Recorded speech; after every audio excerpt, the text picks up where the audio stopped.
안녕하십니까.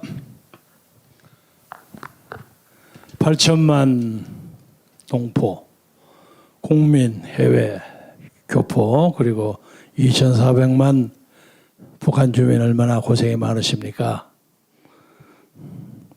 여기 와서 무슨 얘기를 한다고 올 때마다 저는 여러 사람들의 고난을 많이 생각합니다.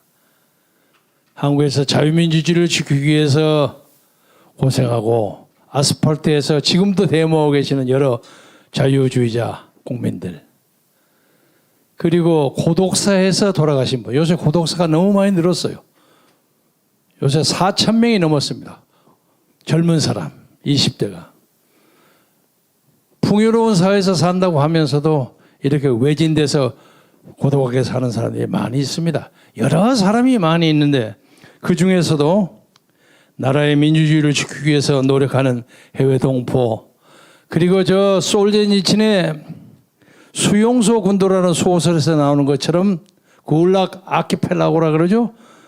그냥 말도 아닌 비인간적인 상황에서 그것이 전부인지 알고 그것이 운명인지 알고 사는 2,400만 북한 동포에 대해서는 말할 수 없는 안타까움과 슬픔을 가집니다. 지난주에 제가 여기서 한 20여 분 연설을 했는데 공교롭게 요새 너하라 TV가 굉장하더군요. 너하라 TV에서 조회수가 23만이 됐어요. 오늘 아침에 오면서 보니까. 그 중에서 15,000만이 지지를 하고 430명이 반대를 했어요. 굉장한 수치입니다. 댓글이 1,000개가 넘었어요. 제가 지금까지 연설한 중에서 댓글 1,000개가 처음입니다. 그것도 200 단위로 가기 때문에 아마 조금 있으면 1,200이 올라갈 수도 있는데, 방금 오면서 보니까 어떤 사람이 여기 악담을 하나 했더라고요. 김경재, 이름은 쓰지 않았지만 정치인이 되기 전에 먼저 인간이 되어라. 비겁한 자식. 그래서 기분이 얼쩡쩡해서 그 다음에 봤더니 김대중에게 의리를 지켜야 될 게 아니냐, 이런 말이 또 그 다음에 막 마지막에 떴어요. 그 두 분이 지금도 이 연설을 들을 수 있다고 생각하면서 제가 몇 말씀 올리겠습니다. 저는 김대중이라는 정치인과 지도자를 한 번도 배신해 본 적이 없습니다. 오히려 그 양반한테 팽을 당하고 그 양반에게 서름을 당했을지언정 지난 40년 동안에 한 번도 그를 배신해 본 적이 없습니다. 그런데 제가 맨 처음 2012년 박근혜 후보를 지원하기 위해서 하나가부원과 항공학원 셋이 여기 올 때 많은 사람들이 배신을 했다고 야단 법석을 했어요. 그런데 법석한 건 말고 일종의 우쪽에 있는 사람들, 저거 김대중이 또 얼마니 사고라들인데 왜 여기로 오느냐고 난리 법석을 했는데 요새 그것은 다행히 없어졌어요. 그런데 이쪽으로 너무 가서 그런지 옛날 김대중 캠프에 있었던 사람들이 야, 니 거기서 너무하지 않냐? 자꾸 이러는 거예요. 근데 저는 60년 전이나 지금이나 똑같습니다. 참, 지난주에 제가 무슨 얘기를 하면서 50년 전 얘기를 했는데 따지고 보니까 60년 전이었어요. 어느 댓글 해주신 분이 그거 보니까 60년인데 10년을 까먹으셨네요 하고 해줘서 고맙습니다. 저는 자유주의자입니다. 중도 우파입니다.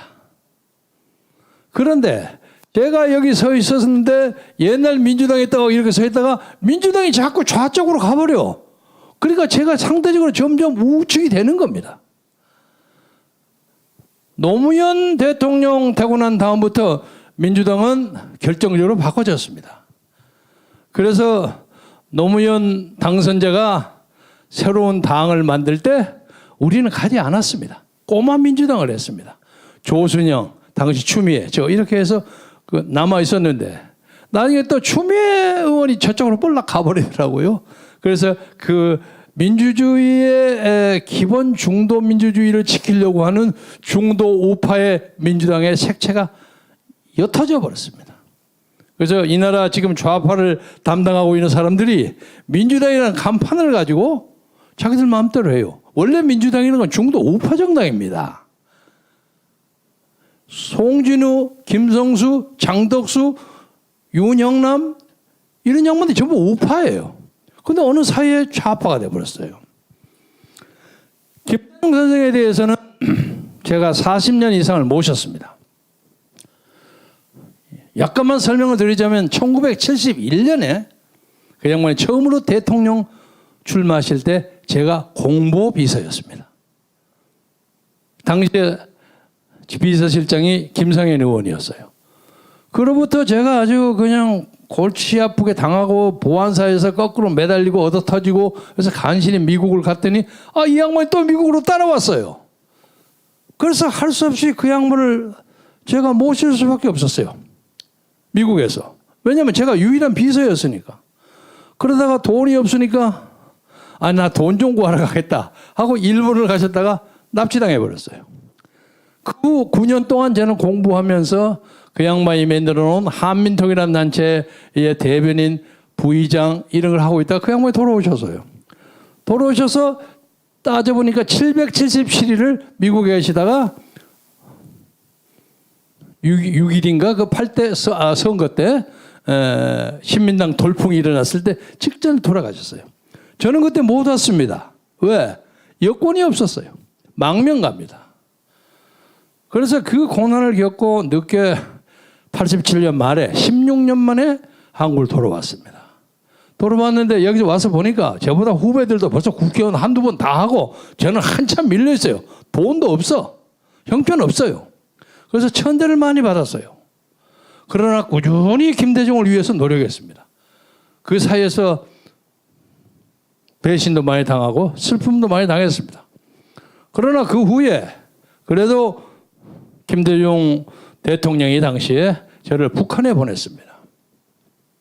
남북 정상회담을 하겠는데 가서 네 현장 좀 보고 와라. 그래서 갔더니 그때는 정식 외교 상태가 열리지 않았기 때문에 밀사였습니다. 김대중의 밀사가 남한에서 왔는데 얼마나 잘했겠습니까? 기가 막혀. 아주 기가 막힐 정도. 제가 수영원 두 사람 데리고 왔는데 그리고 뭐 인민 가수라는 사람이 제가 밥 먹으면 여기서 라이브로 노래를 부르고 오를 정도예요. 그래서 내가 이것을 실수하면 나는 죽는다 하면서 내 보좌관 후 수용원들 니도 잘못 니 죽어 하루에 몇 번씩 제가 압력을 넣고 했는데 나중에 보니까 그중 하나는 요새 그쪽하고 관계를 하고 사는 것 같아요. 저한테 연락도 안 합니다. 아무튼 제가 갔다 돌아와서 청와대에 계시는 김대중 대통령한테 보고를 하러 갔어요. 그래서 뭐 이런저런 얘기를 한참 하다가 원래 이제 보고 수준이 그렇습니다. 여러분들 잘 아시겠지만 처음에는 확 올리거든요. 선생님 보안에 갔더니 굉장히 인기가 좋으시대요. 그러던가? 수준이 말이죠. 거의 김구 선생 영역에도. 내가 그 김구까지 되겠어? 근데 진짜 그러던가? 제가 선생님 내가 대접을 무지하게 받았습니다. 좋은 얘기를 기분이 좋아서 그래 자네 한 거 전부 얘기를 다 해봐서 그래서 얘기를 쭉 하고 난 다음에 이 양반들이 가는 곳마다 돈을 내라는 꼴 붙여. 그런데 이게 여기가 핵심이 있는 것 같은데 돈을 크게 내면 잘못하면 큰일 날 것 같습니다. 잘못하면 부메랑으로 돌아올 것 같으니까 햇볕 정책을 하시되 찔끔찔끔한 눈치를 봐가면서 해야지 갑자기 돈 많이 줬다가 그거 가지고 인공위성이나 핵무기 만들어가지고 나 그 비난을 당할 가능성이 있으니까 이건 조심하셔야 합니다. 그러면 그 사람들이 정상회담 안 하려고 그런다는데 돈을 안 주면 그래 사람들이 선생님이 노벨 평화상 받기 위해서 정상회담을 서둔다고 그런 얘기가 있습니까? 이 사람아 무슨 말을 그렇게 제가 아니라 다른 사람들이 그렇게 얘기합니다. 그래서 제가 끝끝내 그걸 양보 안 했습니다. 김대중 대통령하고 저하고 했던 면담록이 하면 대통령 기록관에 있을 겁니다. 단둘이 간 게. 그래서 한 1시간여 그러고 있다가 1시간이 넘었죠. 그러다가 양보를 안 하니까 그러면 자네는 국회에 가서 의정활동 하소.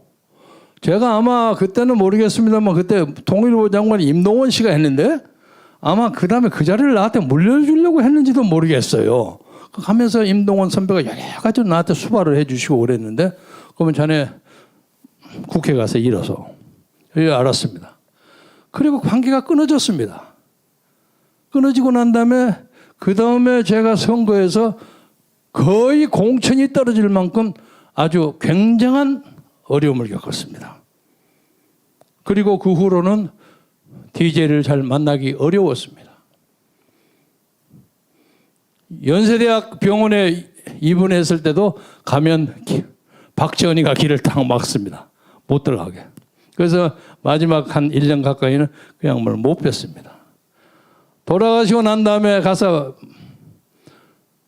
조문을 하려고 하니까 그 주사파들 패거리들이 왜 여기 왔냐고 막아요. 그래서 저걸 못하고 제 후배 동생들 몇 사람 거느리고 저 목포 하이도로 배 타고 왔습니다. 거기서 제가 김대중 선생을 보내드렸습니다. 저는 한 번도 김대중을 배신해 본 것이 없다고 제 양심과 제가 믿는 하나님과 제 조상을 걸어서 맹세합니다. 여러분이 이거저거 알지도 못하고 그냥 배신자 그러지 마세요. 그렇게 얘기하는 당신은 뭐 하는 사람입니까? 떳떳하게 나한테 얘기하세요. 내가 어디 갔었는지 설명할 테니까. 이건 이만큼 하겠습니다. 옛날 어느 목사님이 대통령을 쫓아내는데 4가지 죄를 저지르면 쫓아내야 한다. 첫째는 전쟁 패망죄. 전쟁을 벌려고 저버려가 나라가 지게 없는 그 사람 쫓아내야 한다는 거예요. 두 번째는 영토 상실죄. 대한민국의 국토를 울릉도를 뺏겼거나 독도를 뺏겼거나 이건 탄핵의 사유가 된다는 거예요. 그 다음에 체제 변혁죄. 자유민주주의 국가를 공산주의로 만들려고 한다거나 사회주의 체제로 개헌을 한다거나 이건 잡아 죽여야 한다는 거예요. 네 번째, 국록토색죄. 국가의 재산을 토색질해갖고 서울서를 빼돌리는 거. 이런 짓거리면 잘라야 한다는 거예요. 이것을 북한에서 종교활동하시다가 내려오신 김인서 목사라는 분이 주장하신 겁니다. 이 김인서 목사님이 부산에서 하시면서 유명한 부흥사고 설교신데 그분의 아들이 한국일보 편집국장을 했던 김창렬 씨입니다. 유명한 분이에요. 그런데 제가 우연히 이 양반이 얘기하는 이 토색죄, 토색이라는 게 무엇인가를 찾다가 아주 유명한 글을 하나 봤어요. 오늘 제가 그 글을 소개하려고 합니다. 신성대라는 분인데 글로벌 리더십 아카데미의 공동대표예요. 그런데 너무너무 글을 잘 썼어요. 저도 명세 글쟁이라고 좀 자처하는 사람인데 요새 환란기를 통해서 명문들이 많이 나오죠. 조선일보의 무슨 부장관의 김용덕 부장의 이름으로 많이 돌아다니죠. 근데 너무 글을 잘 썼는데 본인은 그 자기 글이 아니라 그럽니다. 그런데 이건 그렇게 글을 잘 쓸 수가 없어. 또 세상이 좋아지면 그건 내 글이요 하고 나올 수도 있습니다만 그에 못지않는 글인데 한민족의 찌질함은 어디서 나오는가 하는 글입니다. 제가 그 몇 개 인용해 보겠습니다. 저하고 너무 뜻이 같아서 5,000년 역사 내내 단 한 번도 남의 나라를 침략해 본 적이 없음을 자랑으로 여기는 백의의 평화민족인 한민족. 그러다 보니 한 번도 다른 민족을 잡아다 노예로 부려보지를 못하고 갖은 갈취를 통해 제동포를 노비로 만들어서 세세손손 부려먹었다. 임진왜란 때 사명대사가 외국에 잡혀간 수천 명의 백성들을 되돌려 받아왔지만 그중 신분이 천한 자들은 다시 노비로 팔아먹었다. 그리고 조정은 의병들에게 했던 면천시킨다는 약속도 지키지 않았다. 얼마 후에 이게 아주 심각한 얘기입니다. 얼마 후에 병자호란이 나자 의병은커녕 수만 명의 조선 노비나 천민들이 제발로 청군으로 지원을 했다. 놀랄만한 일이죠. 이 역사에 나옵니다. 해서 조선의 항복을 받고 돌아갈 때는 청군의 수가 배로 늘었어요. 기가 막혀요. 그리고 나중에 그들이 짝으로 조선의 공료를 지출하게 막 해서 조선 처녀들이 청나라로 많이 끌려가고 대부분 그 갔던 사람들이 부인이 됐습니다. 그렇게 외국이나 천국으로 넘어간 조선인들이 자기의 운명을 한탄했을까? 아니면 천한 신분에서 벗어난 걸 행운으로 여겼을까? 그들에게 물어보지도 않고 역사에는 노비를 뺏긴 양반 지주들의 한탄과 개탄만 있습니다. 역사는 항상 승리자의 기록이기 때문에 세상에서 가장 황당한 국호를 꼽는다면 단연코 대한제국이다. 물론 그나마도 성공으로 끝나버렸으니 제대로 국호 취급도 받지 못했다. 그저 장사가 잘 안 돼서 문을 닫을 처지에 점포가 마지막으로 혹시나 하고 간판을 한번 바꿔본 것에 불과하다. 아마도 대일본 제국을 흉내내어 지었던 모양인데 그리고 곧바로 미국에 병합을 당해서 식민지가 되고 말았다. 그러니까 제국주를 해본 적도 없는 제국주를 당한 제국, 봉송아 학당에나 나올 법한 개그라가 아니할 수 없다. 그 중국으로 망명한 조선인들이 모여서 이제 제가 말씀드리려고 하는 본론이 나옵니다. 독립운동단체를 만들었는데 차마 제국이라는 말을 쓰기가 민망하고 또 당시에 끼어있는 사람들이 있었기 때문에 대한제국이라고 하지 않고 대한민국이라고 했습니다. 이번에는 중화민국을 흉내내어서 민국을 붙인 것이 대한민국 임시정부이다. 글자 그대로 임시정부였지 일본군의 총질 한번 제대로 하지 못하고 하기는 한 것은 좀 있습니다만 독립자권 뜯어내서 연명해서 러시아에 가서 볼셰비키에 가서 레닌한테 돈 받아가고 돈 갈라먹다가 찢어지고 사람 죽이고 난리 법석을 했습니다. 그러다가 세월을 보냈다. 그렇게 36년을 일본 제국의 식민지 지배를 당하다가 외세에 의해서 해방이 되었으니 그도 잠깐 또 티격태격하다가 남북으로 갈라지고 북한의 남침으로 전쟁을 치르고 겨우 미국과 유엔군 참전으로 이 나라를 이만큼의 상태로 유지했다. 자, 다음은 핵심입니다. 몽고 제국은 징기스칸이 세우고 발해는 대조영이 세우고 고려는 왕건이 세우고 조선조는 이성계가 세웠다. 삼성은 이병철이, 현대는 정주영이, 빌 게이츠가 마이크로소프트, 중국의 마윈이 알리바바를 만들었다. 그러면 대한민국을 누가 세웠냐? 대한민국은 이승만이 세운 나라다. 상해 임시정부 초대 대통령도 이승만이요. 대한민국 초대 대통령도 이승만이요. 그럼에도 많은 한국인들은 이승만을 건국의 아버지로 세우기를 주저하고 있어. 딴소리를 뻥뻥해. 독재의 부정성으로 국민들에게 쫓겨난 때문이라고 하지만은 기실 다음 위정자들이 고의적으로 그의 애국심과 업적을 폄훼했기 때문이다. 한민족 특유의 좀스러움 때문이 아닌가. 이 참 기가 막힌 글입니다. 이 신상대 씨가 쓴 글을 보고 한때 이승만 대통령 경무대 떠날 때, 요새 청와대 떠날 때 제가 군중 속에서 섞여서 이승만을 보면서 아니 왜 사람들이 저 사람을 저를 가면서 저렇게 눈물로 보내나 하는 그 의문을 제가 며칠 전에 말씀드렸습니다. 이승만 박사는 설사 독재라고 평가할 수 있는 정치적인 권위주의적 정치를 했지만은 그러나 많은 한국 사람의 가슴 속에 이승만은 크게 한 자리를 차지하고 있었습니다. 외국에서 외롭게 사실 때 그 양반 모셔오라고 자꾸 이 사람 저 사람 얘기했는데 좀 싫은 소리 하나 해야 되겠어요. 박정희 장군도 그 양반 초청을 주저주저했습니다. 혹시 방해가 될까 봐서. 저는 그때 박정희 장군이 그건 이거다 하고 이승만을 탁 모셔와서 국부로 모셨더라면 박정희 장군의 정치가 더 빛나지 않았을까 하는 생각을 합니다. 제가 이 말씀을 구구이 말씀드리는 것은 이제 제발 대한민국의 정통성에 대해서 딴소리 좀 걸지 마세요. 지금 우리나라는 대한민국을 건설하고 한 70년 됐는데 보통 역사를 보면 꼭 한 70년 정도가 되면 문제가 꼭 벌어져요.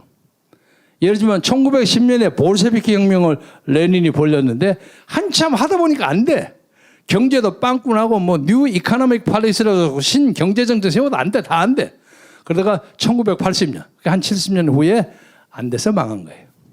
그때 고르바초프가 지도자였는데 고르바초프는 세계를 보는 눈이 있었어요. 그러니까 어떤 나라를 세우는 것도 위대하지만 어떤 나라를 마무리하는 것도 중요한 사람입니다. 그 양반이 페레스트로이카, 글라드노스트 마무리해도 구소련, CCCP를 살릴 수가 없었던 거예요. 그래서 그걸 해체했어요. 지금 형식적으로 러시아 공화국 민주주의 국가입니다. 의회도 있고 좀 약간 권위주의적인 푸틴의 정치가 있지만 의회주의가 있는 민주주의 국가예요. 그런데 우리도 헌정을 세워서 한 70년 돼가지고 상당히 잘 살았어요. 오히려 이 신성대 씨의 글에 의하면 북한이 딱 잘라져 있었기 때문에 이 남한은 대륙적으로 가지 않고 하나의 섬이 돼서 경제적인 발전을 쉽게 할 수 있었다. 또 재미있는 해석이에요. 그런데 이제 우리는 솔직하게 말해서 북한은 흡수 통일을 할 수 있으나 북한이 대한민국을 뭐하고 통치 못합니다. 이해 안 됩니다. 대한민국 얼마나 큰 나라인데 김정은이 이걸 허구습니까? 그래서 이 나라 주사파들 쓸데없는 망상과 환상을 벗어나세요. 나라를 살리는 거 역사가 그것이 아닙니다. 그래서 이번 돌아오는 3월 9일의 대통령 선거 그리고 뭐 지방단체장 선거 이것은 우리의 역사에 사회주의적 망상, 공산주의적 망상을 때려부시고 확실히 자유민주주의를 세우는 역사적 새로운 계기를 만드는 역사 결단의 순간이 되는 거예요. 이게 그냥 선거가 아니에요. 그냥 선거가 아니에요. 그래서 지금 4월 7일 서울, 부산 보궐선거 때문에 그동안 수없이 쌓아왔던 많은 사람들의 노력이 일정한 성과를 이루었습니다. 우리는 그 성과에 물론 겸손해야 하지만은 이 성과에는 수많은 사람들의 노력이 들어있습니다. 비가 오나 눈이 오나 바람이 부나 광화문에서 몇 년 동안을 외치면서 노래 부르고 통에 잡아가고 기도했던 많은 사람들, 전국에서 그냥 새벽에 쫓아와서 돈 들여서 올라가서 난리치고 이리저리 밀리고 차도 잘 못 세워서 난리치고 한두 시간 또 내려가느라 바쁜 그 많은 사람들의 노력이 쌓여서 4월 7일 날 그만한 성공을 거둔 겁니다. 우리 민족은 그만한 민족적 저력이 있습니다. 이 저력을 가지고 3월 9일 날 누가 되든 저 주사파 정당의 후보를 이길 수 있는 사람 하나만 뽑으면 우리는 무조건 이깁니다. 근데 제발 싸움하지 맙시다. 싸움하지 말고 누가 이기든지 해놓고 그 다음에 또 싸움하자고요. 그래서 우리가 정말로 하늘을 우러러 부끄럽지 않는 그런 자세로 좋은 사람을 뽑아주기를 바랍니다. 그리고 대통령 생각을 많이 가졌던 사람들에게 제가 한때 저도 가져봤던 사람으로서 권고하고 싶습니다. 대충 보면 대통령에 의해서는 한참 멀어 보이는 사람도 있지 않습니까? 좀 빠져주세요. 빠져주세요. 그 옛날 국무총리 했던 뭐 정아무개 의원, 정의원 총장, 대학 교수 했던 사람, 그리고 무슨 뭐 국회에서 무슨 선거법 고치는데 협상해가지고 뭐 당 하나 만들어가지고 비례대표 2분 됐다가 안 돼서 12분으로 밀려서 소나무개 사람, 그리고 지금도 탄핵하면 여전히 박근혜를 탄핵하겠다고 목소리 높이는 유아무개 전 의원, 그리고 대한민국 정치를 내 손에 쪼무락쪼무락 다 한다고 생각하는 김아무개 전 비상대책위원장, 이런 사람 좀 빠져줬으면 좋겠어요. 진심으로 얘기해. 빠고 다른 사람이 하도록 좀 놔두세요. 그러면 저는 올라가는 새로운 세로 20대 이런 사람들이 각성해서 내년 3월 9일 날 반드시 우리 역사에 새로운 기운을 만들어낼 수 있다고 봅니다. 그래서 지금 대충 우리 눈에 보이는 사람이 유은 전 총장이 있고, 지금 서울시장으로 열심히 뛰는 사람이 있고, 그리고 뭐 최아무개 감사원장도 있고, 뭐 몇 사람 있죠. 이런 사람이 또 갑자기 누가 하나 꽉 튀어나올지는 모르는데, 이 최아무개 감사원장 사람은 일군의 작전 세력이 있는 것 같아. 내 댓글에도 그 최재형이 올려라는 게 자꾸 올라가. 그래서 좋아요. 근데 왜 올려야 하는 걸 정확하게 설명을 해야지. 무조건 올리면 안 되죠. 그렇게 무조건 올리면 옛날 허경명이 올리는 식이 돼버려요. 작정 일부러 그냥 계속 올리는 사람처럼 되기 때문에 그런 사람들이 나와서 아주 광범하게 토론하고 떳떳하게 경선하고 해서 모든 국민의 축복과 환호 속에서 내년 3월 9일을 끌어가는 그런 날이 되기를 진심으로 바람하지 않습니다. 말씀을 마감하면서 우리나라 사람들이 저를 포함해서 자책하는 뜻에서 얘기합니다. 부끄러움을 너무 몰라요. 저는 이만한 상황에서 벌어진 여러 가지 사태에서 핵심 사람이 만약에 뭐 일본을 내가 칭찬하는 건 아닙니다만 일본 사람들은 뭐 아마 하락끼리 할 사람이 상당히 많을 거야. 부끄러움을. 그런데 엉뚱하게 왜 이기수죠? 이재수인가? 이재수 기무사는 왜 죽어? 아무리 부끄럽더라도 정의공을 가지고 끝까지 싸움해야지. 그 분을 이기면서 자기 생명을 그렇게 없애버리면 되냐 말이야. 그런데 진짜로 목숨 걸고 사죄해야 할 사람들은 아무렇지 않게 돌아다녀. 야, 우리나라 희한한 나라야. 부끄러움이 없어. 저는 얼마 전에 유난하게 요새 국회의원 됐다는 여성의 무슨 뭐 위안부 뭐 건 가지고 그냥 뭐 이런다 저렇다 사기를 쳤다 등등이 하도 많아서 하도 내가 실망해서 조금씩 내는 뭐 유니세프니 뭐니 싹 끊어버렸어요. 전부 끊어버렸어요. 한 6개월 끊다가 그래도 여기에 진짜가 있지 않을까 해서 요새는 또 슬슬 붙입니다. 어린이를 살리는 일. 여러분 그런 돈 조금씩 10,000원, 20,000원 내는 게 좋습니다. 개인의 정신건강에도 요고. 그래서 그 많은 사람들이 모아서 대한민국의 민주주의를 아주 소중하게 만듭시다. 대한민국 민주주의가 장난치는 정상배나 양아치나 수준의 정치인들에 의해서 좌지우지 돼서는 안 됩니다. 저는 최근에 전라남북도 호남 지역에 문재인의 세력이 좀 가라앉고 제3의 대안이 좀 떴다는 것을 굉장히 긍정적으로 봅니다. 그래서 나도 그 고향이 거기입니다만 너무 우리 전라도 사람들이 감정적인 어태치먼트를 가지고 사람을 선택해. 어떻게 해서 문재인을 96%를 지지합니까? 이 말이 안 돼. 그런데 요새는 한 50% 지지할 만하죠. 왜냐하면 현실적으로 지금 문재인 정권이 호남 정권이니까 할 수가 있어요. 그러나 그런 그 평정심을 가지고 정치를 봐야지. 그래서 이 새로운 역사를 건설하는데 전라도 좋은 긍정적인 역할을 해주기를 바란다는 뜻에서 여야 지도부가 다 5.18에 가서 절하고 그러는 거 아니겠습니까? 그래서 5.18을 더 빛나게 만들기 위해서라도 호남 사람들의 분발을 촉구하면서 저도 개인적으로 뭐 부족하고 뭐 그런 것도 없진 않겠지만 정치인이 되기 전에 인간이 되라는 아까 어떤 사람의 고언을 진심으로 받아들이겠습니다. 그래서 마지막으로 말씀을 마감하고 싶은 것은 미국 독립운동 시절에 벤저민 프랑클린이라는 사람이 제가 다니던 펜 대학의 창설자인데 그 양반이 독립전쟁을 영국하고 막 싸움을 할 때 영국이 17만 명이 나와요. 천하의 대영 제국이. 그리고 여기 농꾼들과 일하는 촌놈들 이거 부추기니까 안 되겠거든. 나이가 그때 그 양반이 70살이에요. 요새로 말하면 80이 넘은 사람인데.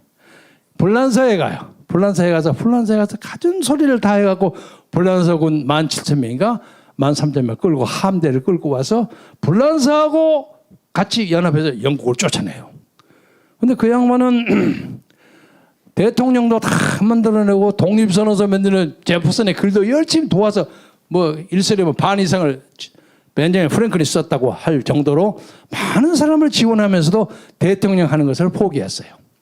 그래서 진정한 미국의 건국의 아버지로 추앙받습니다. 그래서 여기서 많은 사람들이 좀 그런 사람이 많이 있으면 좋겠어요. 그냥 개나 고동이나 전부 대통령 나온다고 하니까 창피해.